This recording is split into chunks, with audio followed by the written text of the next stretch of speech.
Hi, I'm Alicia. And I'm Robin, and you're listening to Bowel Moments, the podcast sharing real talk about the realities of IBD.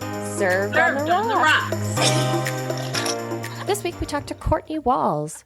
Like several of our guests, Courtney has had a pretty dramatic introduction into the IBD community, including last-minute surgery, C.Diff infections, fistulizing disease, and some crappy medical care.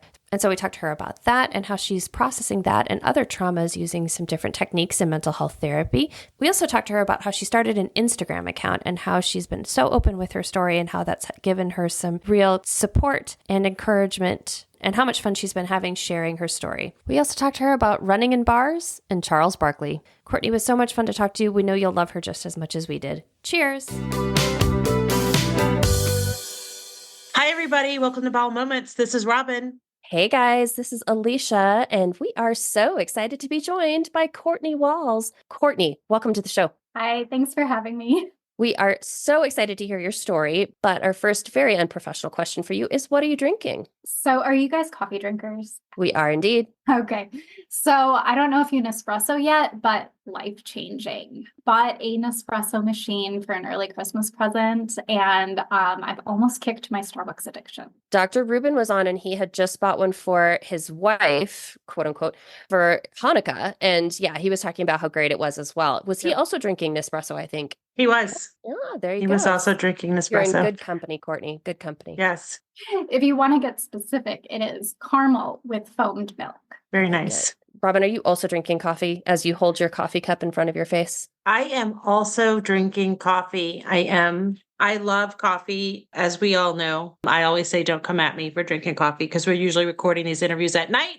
And yes, I'm on East Coast time drinking coffee at 8:39 p.m. in the p.m. And everyone, I will sleep like a baby. Sleep like a baby drinking this coffee. Tonight it's hazelnut. I'm just digging the hazelnut. What you drinking, Alicia? Well, I probably shouldn't be drinking alcohol, but I am because I was just bemoaning the fact that I've been sick. And so I am drinking some bubbles. I have some pink champagne, but I only have, it's just a little splash of it though, because I probably shouldn't take it with Mucinex would be my guess. Still going to drink it. I mean, coffee at 9:00 at night, pink champagne with Mucinex. We're all adults here. We can do what we want. You're right. I'm also drinking a pineapple coconut bubbly water as well, which I don't think probably goes with my champagne, but oh well. I'm a beverage goblin. I've decided. Multiple beverages at all times. It's good to have choices, Robin. Yes, I do like choices. All right, Courtney, this is not our podcast about coffee. It is about you. So next question for you is, tell us your IBD story. What brings you into our community? So I'm a longtime IBD patient, 17 years. I also have the, distinction of being one who switched teams from UC to Crohn's, but I only recently began sharing my story online. So I was diagnosed with ulcerative colitis back in 2006. You know, I had heard of it before, took some medication, went about my day. But the first real serious flare that I had was in 2008, and it landed me in the hospital. That flare, I don't think I had best treatment and ended up with a concurrent C.Diff infection. The hospital that was treating me discharged me, but I still wasn't well. My stomach was huge. And, the symptoms weren't, I was still positive for C.Diff at the time of discharge. They were giving me like 20, 30 pills a day to take. At my family's urging, I'd gotten a second opinion. So we went to more of like a university research type hospital, and it was a GI visit. After he assessed me, he left the room and came back with a surgical team. So I ended up needing an emergency colectomy. It had progressed to toxic megacolon. So it was pretty serious. And I'm really glad that I got that second opinion. One of the things that did bring me some comfort, because, I was young, I think about 23, was the surgeon did sort of map out the 3-step J-pouch procedure. So from the outset, we knew that that was the route we were going to go. I knew that I would need 2 more surgeries to construct the internal pouch and then to take it down, and that I'd function like a normal person after that without the external ostomy appliance. So went through the total colectomy. I actually had a recurrence of C.Diff between steps 1 and 2 when I had an ostomy, so I had to be treated for that. I had to irrigate my stoma with vancomycin since it was a loop ileostomy. Taking it orally wouldn't have worked. And even though we had some bumps along the way, we did make it to takedown. I had it taken down, I believe, either the day before my birthday or the day of my birthday, which I was super excited about. It was a great birthday present, and started living J-pouch life. But I think it was my first follow-up visit. I had already started experiencing really familiar symptoms such as urgency. I call it a clenchy feeling inside your pouch where, you kind of have to bear down to not, go to the bathroom. And spasms, and they treated it as pouchitis. So I definitely had a lot of ups and downs in the early years with my J pouch. But in 2012, I ended up with another pretty serious flare that I had to be treated as an inpatient. And that's when I got my Crohn's diagnosis. So I know that initially when I got my Crohn's diagnosis, I was quite beside myself because everything that I had heard since undergoing J-pouch surgery was that it wasn't an option for Crohn's patients. And had they seen Crohn's, I wouldn't have been a candidate. So when they told me after I woke up from the procedure, I cried. But they explained, we're not taking your pouch out today. We just wouldn't have done it had we known that you also had Crohn's. So they said, you can keep your J-pouch as long as it's working for you. You just will likely have a rougher road ahead of you than somebody who didn't. Okay. So after that, like I said, it's a lot of ups and downs. I don't want to paint it as just like 17 years of awful. I think I have series of peaks and valleys. When I get sick hard. And other times I'm just fine. No one would know. Ran a couple half marathons with Team Challenge. So, I did have moments of health that I'm very grateful for. But especially after the Crohn's diagnosis, things started going downhill. I moved from Wisconsin to Arizona in 2014. And once I got to Arizona, I started being treated at the Mayo Clinic, and they started repeat dilations of my J-pouch because from the inflammation, I was having some pretty serious stricturing occurring at the pouch, outlet. So that was why they were thinking I was getting pouchitis so frequently, like I was having trouble evacuating. The bacterial flora was off, and I would just end up sick, like 4 or 5 times a year. So the repeat dilations of that stricture did help me manage the pouchitis, but then I started noticing some other symptoms that were kind of odd. So I know that you've had actually some other guests that have had either rectovaginal fistulas or pouch vaginal fistulas. And I think that any listener using their imagination could picture what that might look like. When you realize that's happening, it is wow. You're just like, is what I think happening really happening? And I, ignored it to a point in the beginning, but the evidence became clearer and clearer. And I eventually went to the emergency room. Whether that's something you need to go to the emergency room or not, I'm not sure. But they confirmed that I did, in fact, have a pouch vaginal fistula. My surgeon said it was the size of a quarter. So it contributed to a lot of undesirable symptoms. I dealt with it for about 4 years. And I would say that the last 2 were probably a nightmare. And I don't know why I put up with it for as long as I did. I did work closely with my surgeon, tried numerous, increasing interventions to fix it. We did ceton placement, medical management. My surgeon helped me move over to Remicade. We tried a fistula plug. That lasted 3 days. And we did our most, what do you want to call it, invasive intervention. I believe it's called Martius flap surgery. I think I'm saying that right. But they take a portion of your labia to try to close that fistula. And supposedly your body's internal blood flow helps aid that healing. We had that surgery, I think, scheduled for March 2020. Surprise, I got canceled. But as soon as the hospital opened for elective procedures, my colorectal got me right in because we've been dealing with this for years. He wanted me to feel better. And I was discharged the same day. I was not diverted, and I was taking 2 antibiotics. And I actually ended up violently vomiting and tearing open all of my stitches from that surgery. So if I didn't have an ostomy after that surgery, I certainly needed one after that surgery. So we had to go to the ER. At that point, when they admitted me, my surgeon told me we'd have to do a diverting ostomy. It would be the only way to heal.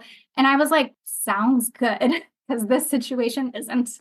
So I had that second ostomy. That second ostomy was intended also to be temporary, like the one that I'd had earlier. We just thought we could try the surgery again. We could see if it heals over time with diversion and medication. And we went in, they were going to do a surgery to close the fistula and found that it had healed on its own. So I was in that. And I did the tests to do the takedown. And I just think like, I don't know if you guys are familiar with the tests they do before J-pouch takedown, but like they kind of fill you up with water to make sure there aren't any leaks. And the tests said there weren't any leaks, but the abscess that I developed a week later tells me there might have been a little one. So after that, I had like a heart-to-heart with my surgeon, and I was like, this isn't happening, is it? And we pretty much decided, yeah, your ostomy is probably going to be permanent. And I said, okay, so I'm sure the next step is taking out my J-pouch. Is that something we need to urgently do, or can I kind of ride with it for a while? And he was like, you definitely can ride with it. So I did about 3 years with the ostomy and was pretty sure I'd get my J-pouch taken out, but then I had a healthy scope, so I wondered if that kind of changed everything. It didn't, spoiler alert. So it just ended up like, when am I going to do this? And for my surgeon, a lot of it was whenever's good for you, whenever's good for work, whenever's good for life, whenever your symptoms are so much that you can't take it anymore. My GI was more like, when are you doing it? Like, he tried to express to me how much we were doing to treat the J-pouch inside of me that I wasn't actually getting any benefit from. We were still dilating it 2 to 4 times a year. The Remicade primarily was treating the Crohn's and inflammation within my J-pouch. So it did make sense to kind of move forward. So this year in November, I actually went forward with J-pouch excision, and I have officially joined the Barbie Butt Club. And now we are caught up to today. There's so much material here. So much to unpack. So much to unpack.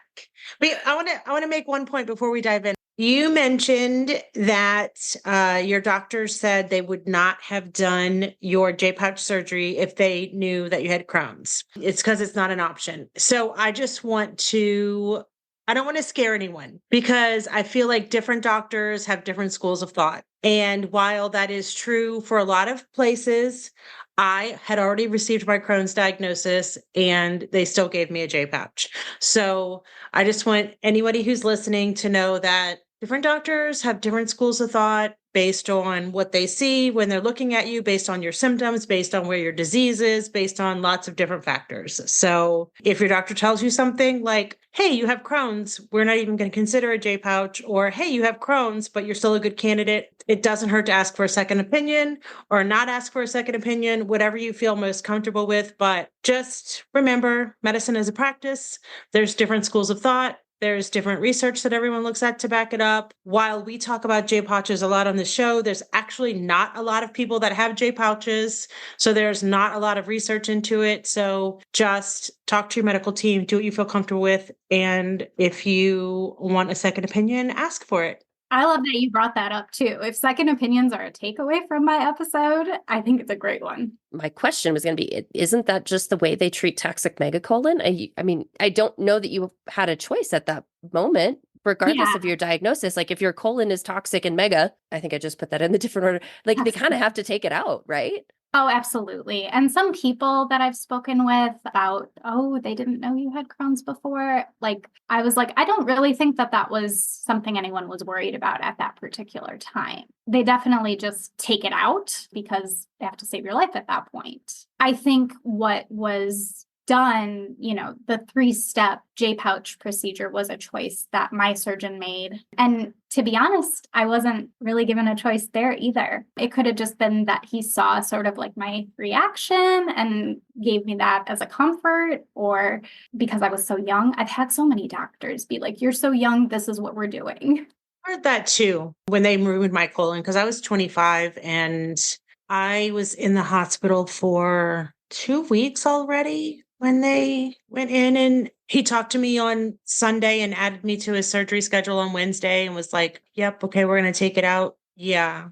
I didn't have a choice either. So it was like, it's got to go. But that's what I heard a lot. You're so young. Hello. I would also like to live to be old, please. What's it going to take to make me live to be old? And the quality of my young life. Let's stay with surgery for a little bit longer, because I think we haven't necessarily delved into this with other guests. And I think some of our other guests have had a slower introduction into the idea of surgery than others. And I think if you wouldn't mind spending a little bit of time talking about sort of the emergent nature of getting your colon taken out, and what was the sort of ripple afterwards? Were you just so relieved to that your toxic megacolon was out? Or talk a little bit about kind of ripple from that. So it was a lot of complicated emotions because I mentioned that I had just such bad care at that first hospital. I do think it was aggressive antibiotic treatment that led to my concurrent C.Diff infection. A different provider was seeing me each day because it was the weekend. And where I thought I was getting better, everybody would just walk in and be like, oh my God. So I think they treated it. I mean, I'm sure blood tests and other things were informing their choices. And I'm sure other providers would stand behind the choices that were made. But I can never get behind being discharged with C. diff. I looked pregnant on a tiny little body because obviously I had lost a ton of weight from the horrible flare I'd been in for a month. And I'm a very cautious person. So when they discharged me with a certain regimen, I kind of wanted to see it through and see if I'd see improvement. My family didn't see improvement and they wanted to take action. So I was actually a little bit resistant to that second opinion. But when I went and found out that, this is an actual emergency, I think there was a lot of relief because I just kept trying to push through, hope that things would improve. And now somebody's giving me like an actual solution and it's going to actually be better. But I think in like the aftermath of it, there was just like, thank God I'm alive, a lot of second guessing myself. Like, how could I have even questioned getting a second opinion? This is so scary. I don't trust myself anymore. And that, has kind of bled into other things in my life where I second guess myself all the time. And I really do think a lot of it's tied to that experience. And then there was just I'm 23 years old. I don't want this ostomy. Take me to take down. So even though I tried to have a lot of gratitude and, every time that you go through something like that, you kind of take stock of your life and want to be more grateful to the people around you, do the things that fill you with life more and have a better outlook.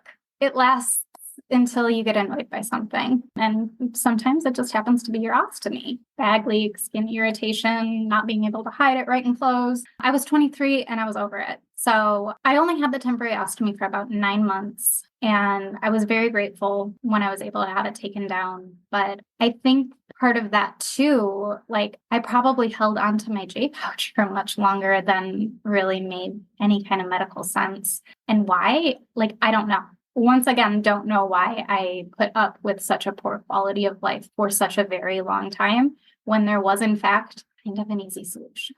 Well, but that brings me to the thing you wanted to talk about, which is that your experience with your first ostomy versus your experience with this current ostomy. I mean, that makes me sort of wonder, like, how did you get to the point where you're sort of in a different headspace when, again, that first experience was not optimal? Talk a little bit about that, because you've said very openly these are very different experiences and that this second ostomy is a different feel for you altogether. Right. So I think like a lot of what I try to share on Instagram is like ostomy positive and like, hey, look at me, #thriving, not surviving. And like, I didn't always have that attitude about it. And I think everybody has to get there on their own time and terms and through their own experiences. You would think emergency life-saving surgery might be enough to make somebody grateful for the medical intervention. But I mean, I was offered another medical intervention that gave me what I thought was a higher quality of life and having a J pouch. So that's what I wanted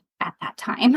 But I think, especially going through the pouch vaginal fistula, I'm a chronic overshare, so here we just go. When I had the pouch vaginal fistula, it was definitely more symptomatic when I was flaring, which makes sense because your output becomes more watery, so you're going to have a lot more flow going on, and you don't have anal sphincters. in your vagina. So what was coming out wasn't pretty. And I was wearing Depends. My mom was mailing them to me to support me. I was wearing them to work, but I was definitely wearing them to bed every night. And I will be brutally honest, I shit myself every night for 2 years. And I don't think that that was even just like pouch vaginal. My pouch was very unhealthy. I had fecal incontinence. And every night I dreamt I was looking for a bathroom. And they were always like disgusting toilets, like full, just like because somebody called the janitor. So I'd be like, no, not that one. No, not that one. And it was just like recurrent nightmares. And then I'd wake up and there was. And even at this point, I was still talking to my colorectal surgeon about how do we salvage my J pouch? What do we need to do?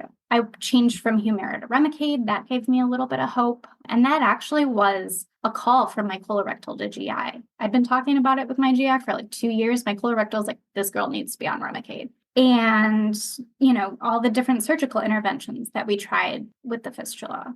I don't know why it literally never crossed my mind. Maybe we should do an ostomy. I was so just determined to make this J pouch work for me again. And I'm also a little surprised, but I think this goes back to something we said before. My surgeon never said, would you consider an ostomy to not have to deal with some of these symptoms? And I think it goes back to that she's young. We don't want to have to put her through that.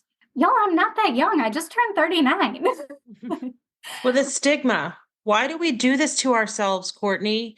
Why do we do this to ourselves? I have a consultation tomorrow, and this episode's going to air way after it because I decided to not do that to myself anymore. So I have a consultation with a doctor to talk about something because I'm like, why am I settling for this? Why am I sitting on the toilet crying, literally going, I can't do this anymore? Why? Why do we do this to ourselves? I'm not sure. And I guess that brings up the difference with my second ostomy because it didn't even cross my mind as a solution. And it wasn't until I tore my stitches vomiting and had no other choice but to be diverted that they ended up putting up that second ostomy. And the symptom relief was just instant. Like, hi, I'm better. And, I'd been through it before. So I think that it was worlds different in terms of the mental shift, because when you see a piece of your intestine outside your body, it is an out-of-body experience. There's no other way to describe it. And when you realize you don't have control over your stoma, those initial bag changes when you're a new ostomate, that can be very stressful. And, this is my reality. It's all really hard, but I've been through it before. So I think I was very well prepared for it. And I'd been through hell with my rectovaginal fistula. So I welcomed it from day one. I had just started dating a new guy. He's now my husband. So, there was like a nanosecond when I got back from the hospital that I was a little worried he'd be grossed out. But he was so happy to see me feeling so good and has been nothing but my biggest supporter ever since. So gross, not at all. So it's been nothing but positive. And although I went into my second ostomy with the mindset that it would be temporary, it was almost a sense of relief when we decided that it would be permanent, because who knows, right? If we do a revision, how long is that going to stay intact?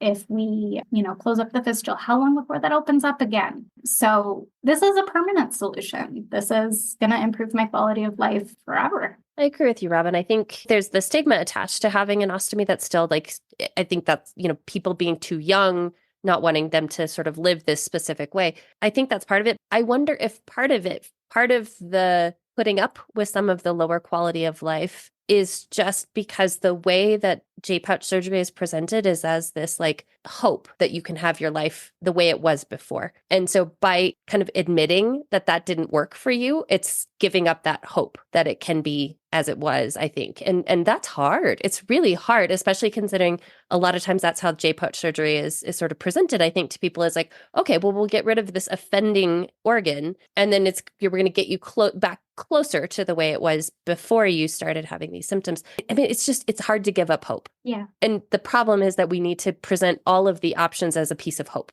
And I think that's not what happens sometimes with ostomies. And so that's great that we have people like Courtney sharing her story and kind of how it's positive for her on social media, because it can hopefully fill in that gap a little bit. That's the hope anyway.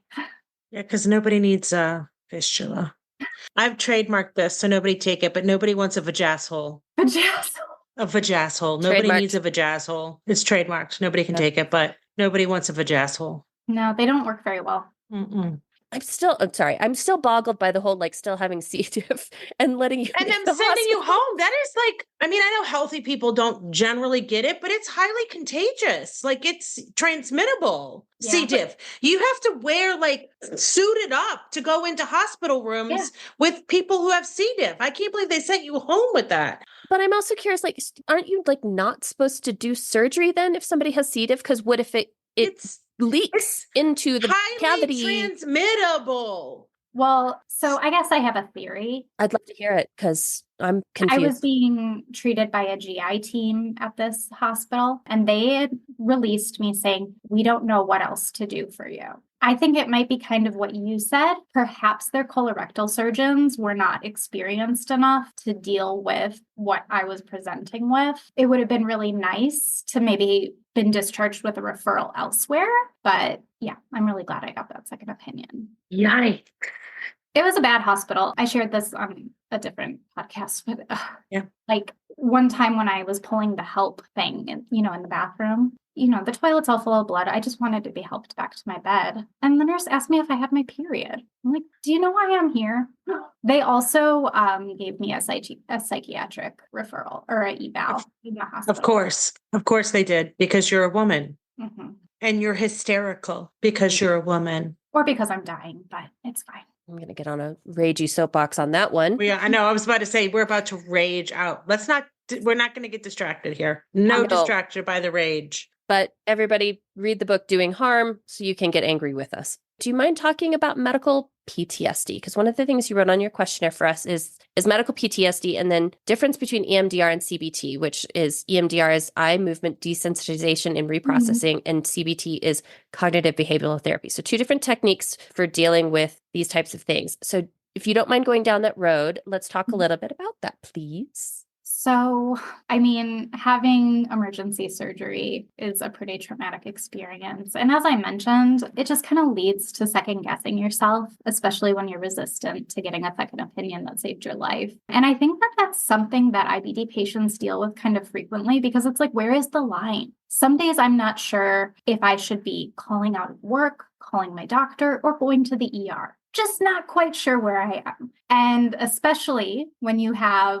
something like that, it just really, you don't trust yourself, and it's hard to know how serious something is. So I think that probably right around the time that I was making some peace with that, I'll take that on. It's a lie. No, I mean, I've always sort of had what I would call OCD tendencies. They developed in childhood. I also had some fairly traumatic childhood experiences and times on the clock. I used to watch the Weather Channel. I used to do all sorts of different rituals to keep my mother safe.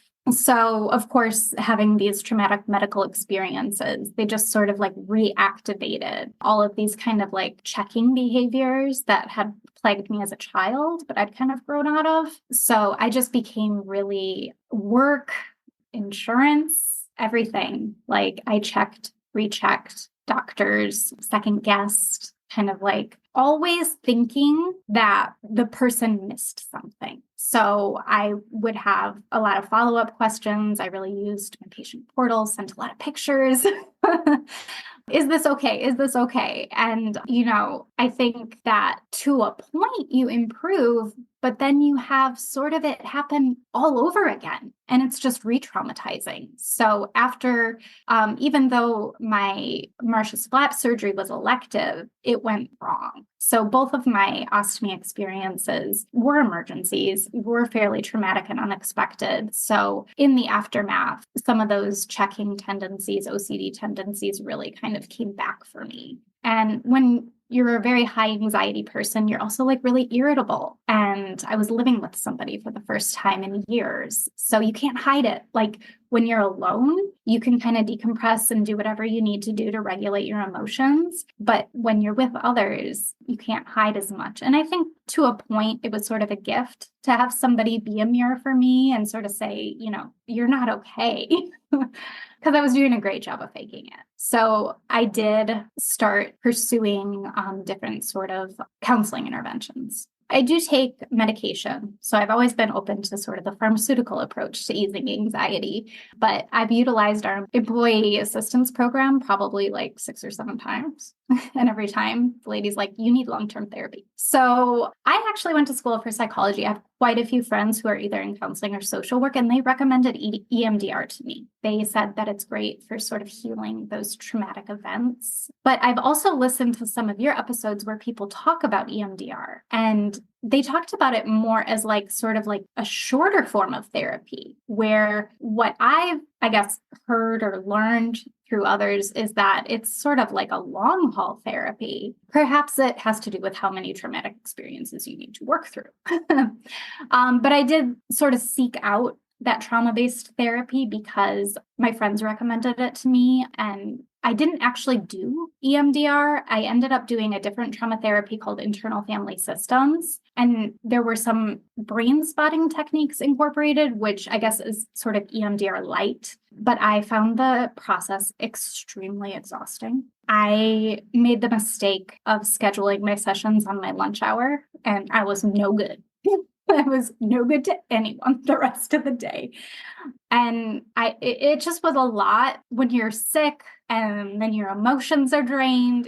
You really have nothing left to give. So my experience was, if you're going to pursue more of a trauma-based therapy, you have to have that energy to give. You have to be all in, for one, but you have to have that energy to give. And I'm not sure that I really was in a place where I had it. So I opted not to go that route after a while. And every time that I utilize the employee assistance, it's more of a CBT approach. And perhaps it's a better approach for me because I'm a fairly logical person. I'm very linear. I'm very like solution focused. I went trauma based because I was like, there are some wounds and we need to heal them. Maybe that's why we always end up back here. But definitely leading up to J-pouch excision, I needed what CBT was offering, a very logical approach to coping with the very high anxiety that I was experiencing. I would agree with you on the trauma-based therapy. You definitely don't want to do that on your lunch hour. Like, it is very draining. I definitely scheduled that. I did one time, I did it in the morning,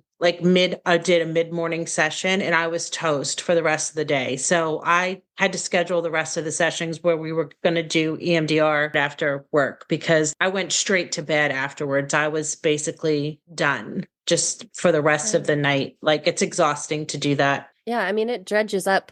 Yes. I mean, it's so many emotions and it's so exhausting. So yeah, it's definitely something to consider if you're looking into it. And also, I agree with you. I think you have to be in a more maybe physically healed place, a little more stable in your disease, perhaps, when you start diving into it. Because if you're still going to very frequently to the place that's traumatizing you, it's real hard to deal with it. So. Yes.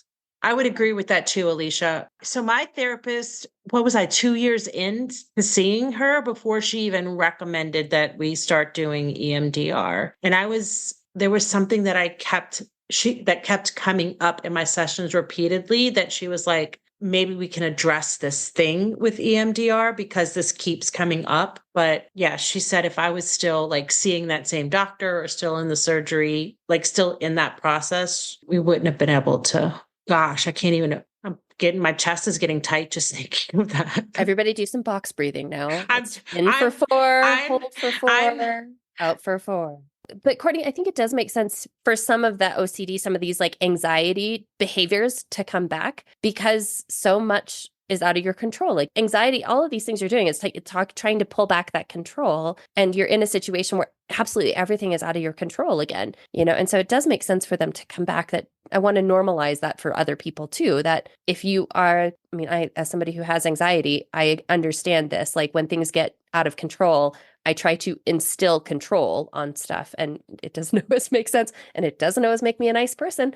So I went through a really hard time with J-pouch excision leading up to my surgery, even though it was something I knew that I'd have for about 2 years, and I had accepted as sort of my, terminal surgery, if you'll call it. I ended up having a really hard time with it, and I'm not sure if it was in part because it coincided with my sharing on Instagram. Much of what I shared prior to that was my past, and I've processed it, and I have advice to give people. But after I started my account and I was moving forward with J-pouch excision, this was the first time that I was sort of sharing an IBD struggle in real time, and it's very meta. So there were some, I guess, like a double-edged sword around it, right? I love our community, and I love, some of the things that I never would have thought of before, other patients have suggested to me since I've started connecting. But you also, hear things that, about your upcoming surgery, here's some things that went wrong for other people, or maybe get unsolicited opinions. And then there was this sort of, I posted that I'm having J-pouch excision. I better not just be going through with this because I've shared it. So it was something that I knew I was doing for like 2 years.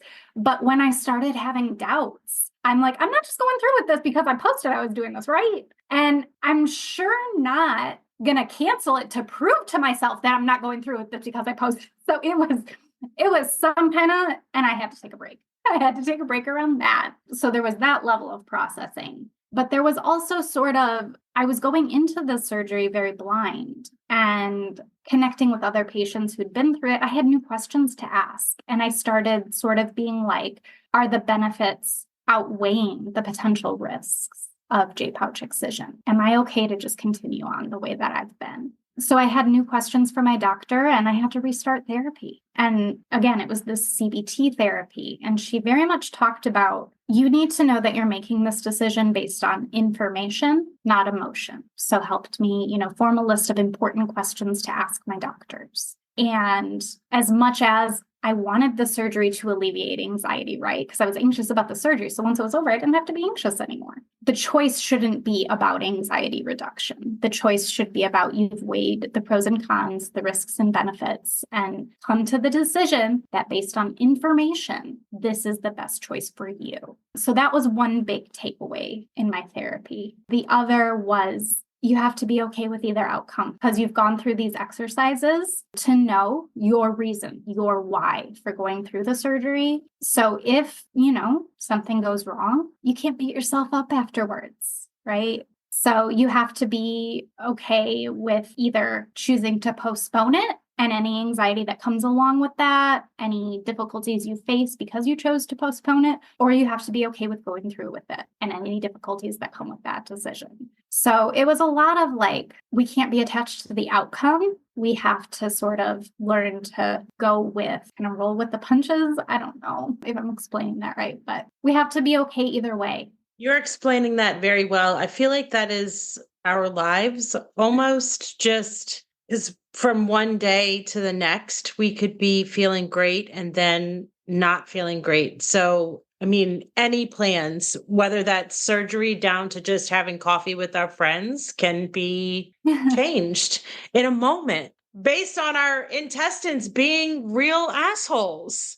So it's like, that's just how it goes. And I completely understand the conundrum you faced with sharing on social media and since starting this podcast. Because I shared on social media before, but this podcast is a whole different way of sharing my experiences. And it gets tough sometimes. You guys have a lot of parallels to your story, because also when we started this podcast, Robin, you were sharing a lot more about your past experiences, and you have now been living a lot of your current experiences kind of out loud and very publicly. And I don't think Robin does all our social media, everyone. So that's why you never talk to me. But I hope that you haven't gotten a lot of unsolicited comments or advice as we've been putting episodes out there, because I do think that's a difficult thing to face when you have people either sharing information that maybe you weren't looking for or giving unsolicited advice. It has to be difficult. Can you talk a little bit more about that? And also, you queued me up perfectly for my question, which was, how did you decide to start sharing publicly and doing the Instagram thing? I mean, it's a big decision. Yeah, it's kind of a boring story. So I've been involved with the Crohn's and Colitis Foundation in Wisconsin, and I had a lot of really positive experiences. I did 2 team challenge half marathons. I did Vegas and Napa Valley, but I also did a treadmill fundraiser in a bar. So all of this I ran a full half marathon on a treadmill in a bar. All of this was back in Wisconsin. And since I moved to Arizona, between work and managing my illness, I never got a chance to sort of like get involved with the local chapter here. So I was finally participating in my first Take Steps walk. And obviously I followed a few people already on my personal Instagram. So I knew that there was like a Crohn's world or IBD world out there. So when I set up my fundraising page for my Arizona Take Steps walk, I just decided to also set up an Instagram because I would occasionally share things about my illness on like Facebook or my personal, and I know it's not really everybody's thing. So it was sort of like, I'm creating a space where I'm going to talk about my illness a lot, follow or don't, to the people that know me in real life. But yeah, so I kind of set it up in tandem with getting re-involved with the Crohn's and Colitis Foundation. And this year I'm on their planning committee for the walk. So it's been nice. I hope to run another team challenge half marathon, my first with an ostomy soon. That's not a boring story. I think that makes sense. I want to do another team challenge race too, but I haven't picked it out yet. I haven't done one in a long time. I think I've done maybe a dozen team challenge races. Oh, wow. A dozen. Yeah, probably done about 12, but I haven't done one in a long time. It's been several years. Have you ever done one on a treadmill in a bar? I have never done one on a treadmill in a bar. You have me on that. I'm curious why it was on a treadmill and why it was in a bar. It was just a fundraiser. So it was to support my Napa fundraising goal. And I had an idea. And another teammate said, well, I have a treadmill. And a bar was like, yes, let's make this happen. So I love it. It was $2 shots for every 2 miles that I did. Yes, it was. Fun. Yes, it was. I love that. I don't know that I could replicate that in Arizona. As you know, Milwaukee is a much colder place. Even there, I got very overheated in the bar. They had to like open the window. If you see some of the pictures from start to finish, I'm like a different human. But they did give me like a beer at the end, and my dad hit me with water balloons. It was a good time. Oh my gosh, that's so fun. Yeah. I mean, I'd love to do something kind of fun like that here too. I mean, you just might have to do it like now in Arizona, like the January timeframe, since it's actually reasonably temperatured there. I do think like it's probably going to be a good year before I go down that route again in terms of J-pouch excision healing. This year, I think one of the things I'm going to try to do is change my diet a bit. I have been low residue since 2008. Recommended no dietitian ever. So I know that a lot of it had to do with my cranky J-pouch and the stricturing, and I'm going to try to slowly reintroduce some fiber to my diet. So I think that's a little safer than taking on a half marathon just yet, but pretty soon, preview of what's to come. I'm looking for something on your questionnaire that I wanted to ask you about. Your lifelong dream of moving to Arizona, inspired by Charles Barkley. Can you please explain that? I mean, Charles Barkley is an unusual person to have aspirations towards, but I'm so excited to hear this. So my dad was a huge sports fan, and it was just one of those like lazy days. My dad's watching a Phoenix Suns game, and he's like, hey, watch this guy. He's really good. And I just decided that he was my favorite basketball player ever. I loved how aggressive he was. I loved the interviews he gave. And it was very much like Michael Jordan's era, you know? Everybody liked Jordan. So when everybody else is out on the playground, like dunking on each other layups, Jordan, I was elbowing my classmates and saying Barkley and fighting for rebounds. So, I mean, he was my speed. And after I fell in love with his basketball skills, I started falling in love with the place that he played because they would do those sort of like pan outs of, at that time, it was called America West Arena. And it was the sun, it was the palm trees and cacti. And I am just this little girl freezing in Wisconsin. And I was like, that is what I want. Not too long after my aunt and cousins moved out there, so I got to visit pretty frequently. And it was, in fact, everything I had dreamed. But I don't know that it would have got on my radar without Charles Barkley. Oh my God, I love that so much. That is the best reason to want to move to Arizona. Charles Barkley, if you're listening, you inspired Courtney. Somebody send this to him.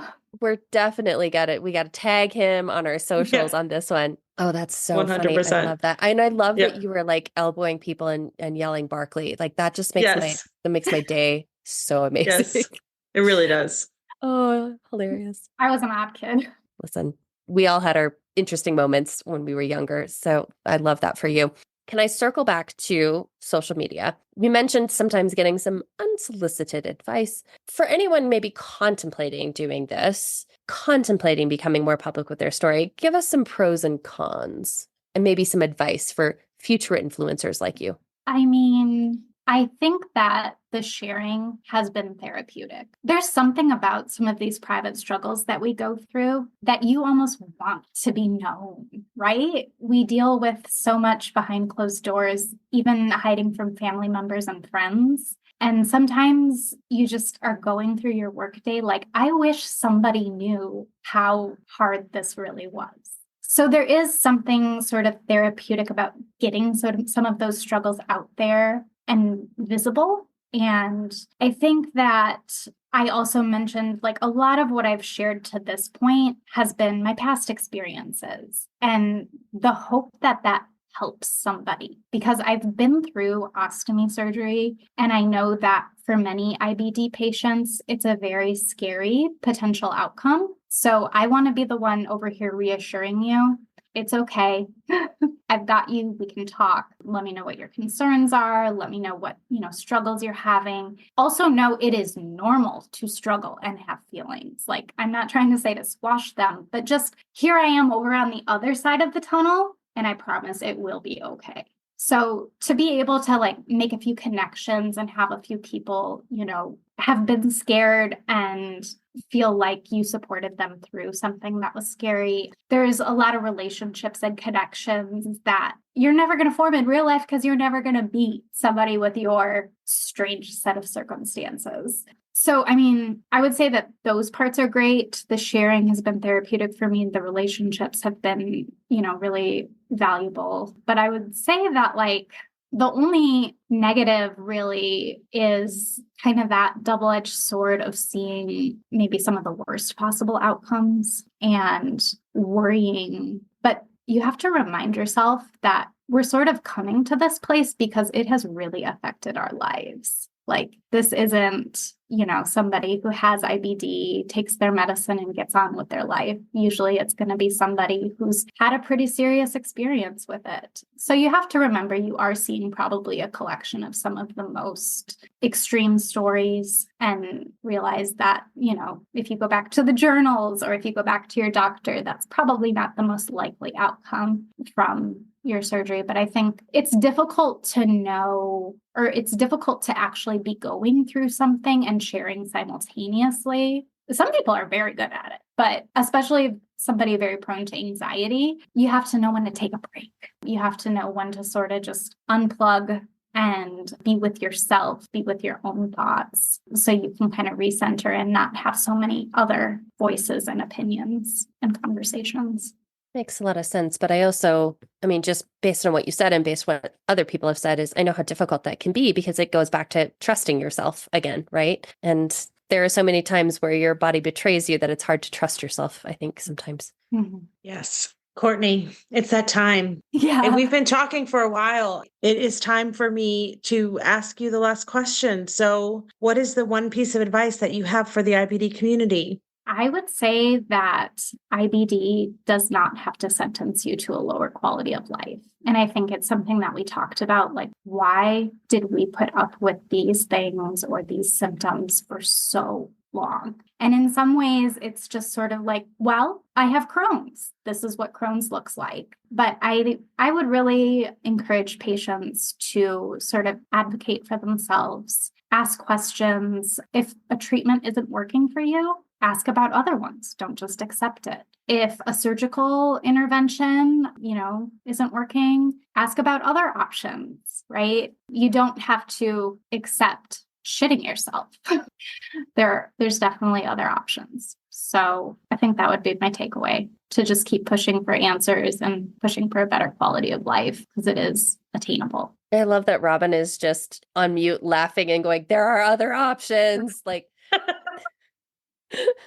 Courtney, that is Other options. excellent advice. Excellent advice. Thank you so very much for coming on the show and sharing your story with us. It's been so fun to talk to you and to get to know you. And I think people should go and definitely follow your Instagram account. So we'll make sure we link to it in the show notes, everybody. So make sure you can find it there. But again, Courtney, thank you so, so much. Thank you, everybody else, for joining us. And cheers, guys. Cheers. Hi, this is Courtney. If you enjoyed this episode, please rate, review, subscribe, and share it with your friends.